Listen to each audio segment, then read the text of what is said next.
Would you consider yourself to be woke? I remember being asked this in an interview, and I was perplexed as ever. Although I know woke is technically a word of my generation, when it was posed in a question, my mind went blank.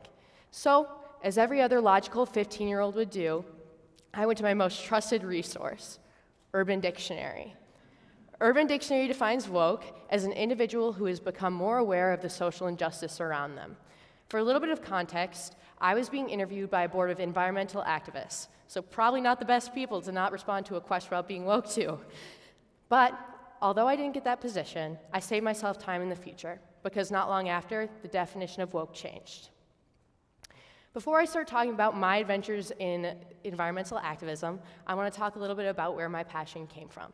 When I was growing up, I was terrified of tornadoes. Not the kind of terrified where I would need a hand when it's happening, or I would be nervous if I saw weather that mimicked a tornado. I was nervous about them all the time. So much so that my mom would have to play sirens around the house and show me videos of storm chasers as some sort of exposure therapy. It's true. Even though I was super anxious as a kid, I was equally inquisitive. So I asked my mom, why were they happening more often? Because I was noticing as I was getting older, they were. She responded with a simple answer, and that answer was climate change. And she wasn't extrapolating. According to the government records of natural disasters, extreme weather events went from happening 3 times a year in the 1980s, rising with carbon emissions, to 13 times a year in the 2010s. And although I'm not as afraid of tornadoes, my fear about climate change pushed its way through my teenage years. When I think about environmental activism, an image like this came into my mind. A sea of students with signs high above their heads. This was only possible because we were not in a pandemic. When we went into a pandemic, so many students who were supporters were put in an odd position. When I'm talking about supporters, I'm talking about those who didn't hold an official position in an organization before everything shut down. I was a supporter, and it was really easy to feel hopeless. Carbon was still being emitted, yet we were sitting in our houses and felt like we couldn't do anything about it. This is when social media, once being a supplement for environmental activism, turned into its main platform. As the modes of environmental activism changed, so did the definition of woke. Woke started to be about how many people around you could educate about what you were passionate about, instead of how much you knew yourself. Honestly, at first it was truly inspiring to see so many people posting about the things they were passionate about. That's exactly what activism is. Posts about the environment circulated constantly, many of them highlighting the urgency of the climate crisis. The ones that always got to me were the Arctic animals on their melting ice caps, and these got to a lot of people, even those who didn't see the effects of the climate crisis in their everyday life. For the basic needs of social media were being met, to inform and advocate. Maybe even better during the pandemic. According to JAMA Pediatrics, screen time of teenagers doubled during the pandemic, giving environmental activism an almost constant audience. That being said, there was something that was missing during this time, and that was a plan of action. Getting meetings with legislators was harder than ever, and we no longer had the power of the masses to support behind us. This is when environmental activism started to become about the image. It was about how many things you could post, not what you were posting.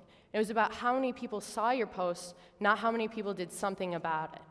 It was really hard to decipher what kind of information was correct and what kind of information really had passion behind it. This is when students were starting to lean on social media as their only form of activism. And this was becoming a really big problem in that as students were becoming more passionate, they felt like they needed to keep doing more. And there's this false perception that they were doing a ton. And while posting on social media was very important, it was not doing enough to save our environment. Until I found my legislative outlet, I fell prey to this. It was very easy to see a post and just repost it.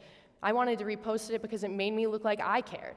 But in reality, I didn't understand what I was really saying. Fortunately enough, even after my first failed interview, I found myself working with a team of Minnesota activists throughout the state of all ages, with one common goal: to save the environment. Even more specifically, they were concerned about how state pension funds were being invested into fossil fuels. On my first day, because of how I had been conditioned, I assumed after we created our mission statement that we would draw up a cute Instagram post and we would post it. Well, we did do that. It didn't stop there. The reason why I thought it was stopping there is because I had been conditioned through performative activism. Performative activism is what woke started to be. Activism for the validation of others instead of yourself. But I watched as they started to write a bill. Not one of the ones I saw in my AP Government 9th grade slideshows. While those were great, it was a real one. And I watched as they pulled it out and they started typing. Ever since then, I have collaborated with that team on 2 bills that are going through the legislative session this year.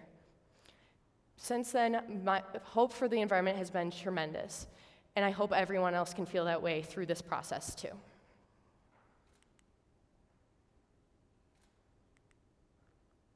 Ever since then, it has been my mission to get youth involved in the legislative process. If I could leave you with 2 things tonight, they would be this. Number 1, be smart when you're posting on behalf of the environment. And number 2, push youth and yourself around you to know that there is something beyond the post. Push yourself towards other forms of activism that go beyond the information itself. I hope that after my talk today, you leave with a little bit more information on how you can use your hand in the state legislation itself. Thank you.